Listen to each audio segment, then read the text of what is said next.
আসসালামু আলাইকুম বন্ধুরা। দুবাইয়ের এই সুন্দর দৃশ্যগুলো আপনাদের সাথে শেয়ার করার পাশাপাশি, অর্থাৎ আমি যেখানে ট্রাভেল করার পাশাপাশি আপনাদেরকে কিছু প্রয়োজনীয় ইনফরমেশন, বিজনেস এবং ট্যুর রিলেটেড ইনফরমেশন আমার এই চ্যানেলে দিয়ে থাকবো। সবাই লাইক এবং সাবস্ক্রাইব করে কমেন্ট করে পাশে থাকবেন। আর বিশেষ করে যারা মেয়ে উদ্যোক্তা রয়েছেন বা যারা নতুন আপুরা বিজনেস করতে চান, আমাকে কমেন্ট করতে পারেন, ইনবক্সে যোগাযোগ করতে পারেন। আজকে আমি বলবো দুবাইতে আসার পরে ফিঙ্গারপ্রিন্ট কিভাবে দিবেন এবং ফিঙ্গারপ্রিন্টের নিয়ম কি। Sorry, not fingerprint, medical. কারণ সবার আগে আপনাকে দুবাইয়ে এসে মেডিকেল দিতে হবে, মেডিকেল পরে হচ্ছে ফিঙ্গারপ্রিন্ট। তা আমি মেডিকেলের পরে ফিঙ্গারপ্রিন্টের বিষয় সব আপডেট আপনাদেরকে দিয়ে দিব। আপনি দুবাইয়ে যেদিন আসবেন, আসার ঠিক 1 থেকে 2 দিনের মধ্যেই মেডিকেলটা দিয়ে দিবেন। আর মেডিকেলটা দ্রুত দেওয়ার চেষ্টা করবেন, মেডিকেলটার জন্য ওয়েট করবেন না। কারণ অনেক সময় আমরা কান্ট্রি চেঞ্জ করে আসলে, ধরেন আপনি বাংলাদেশ বা অন্য যে কোনো দেশ থেকে দুবাই আসলেন বা যে দেশেই যান না কেন, অনেক সময় ওয়েদারের কারণে আমাদের হালকা জ্বর ঠান্ডা হয়ে থাকে। তো জ্বর ঠান্ডা হলে যাতে না হয় সেজন্য চেষ্টা করবেন যেদিন আসছেন তার পরের দিন বা 1 দিন পরে মেডিকেলটা দিয়ে দিতে। আর সাথে অবশ্যই যে কান্ট্রিতেই যান না কেন, ট্যুর করেন যাই করেন, সাথে অবশ্যই আমাদের দেশের যে প্রয়োজনীয় মেডিসিনগুলো আছে, আমরা যেগুলো টুকটাক খেয়ে থাকি, ক্যারি করি, সেগুলো ক্যারি করে রাখবেন। তো মেডিকেল দেওয়ার নিয়মটা হচ্ছে, আপনি যে কোম্পানির মাধ্যমে আসছেন ওই কোম্পানি আপনার জন্য হচ্ছে একটা নির্ধারিত মেডিকেলে রেজিস্টার করা থাকে। ওরা আপনাকে আপনার নির্ধারিত মেডিকেল সেন্টারের নাম দিয়ে দিবে এবং আপনার কয়টা মেডিকেল অ্যাপয়েন্টমেন্ট আছে সেটা দিয়ে দেবে। সেটা একটা ফর্ম দিবে আপনাকে। সেই ফর্ম এবং আপনার পাসপোর্ট, ফিজিক্যাল পাসপোর্ট এবং ফর্ম নিয়ে মেডিকেলে চলে যাবেন। মেডিকেলে গেলে আপনার 2-3টা ধাপে মেডিকেল টেস্ট দিতে হয়।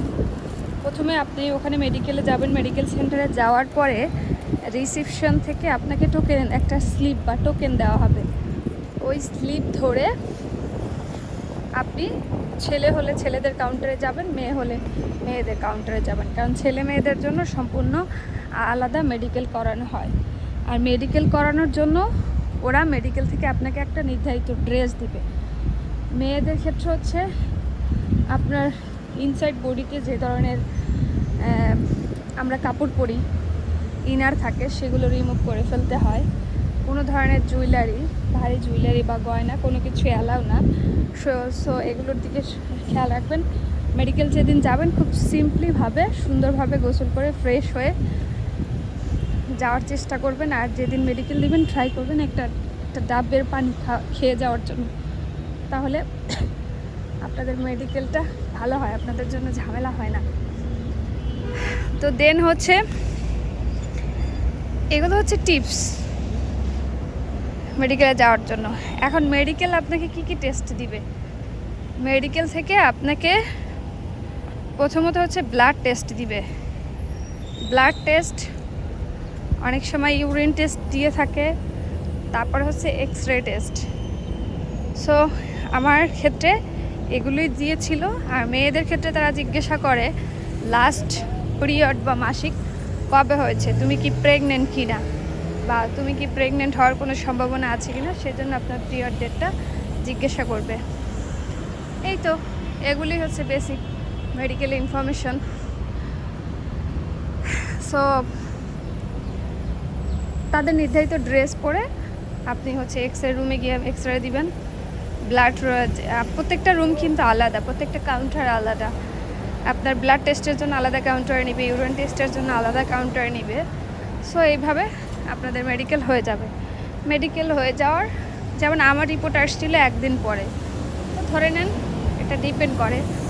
এখন 1-2 দিনের মধ্যেই আপনার কাছে মেডিকেল ফিটনেস রিপোর্ট চলে আসবে।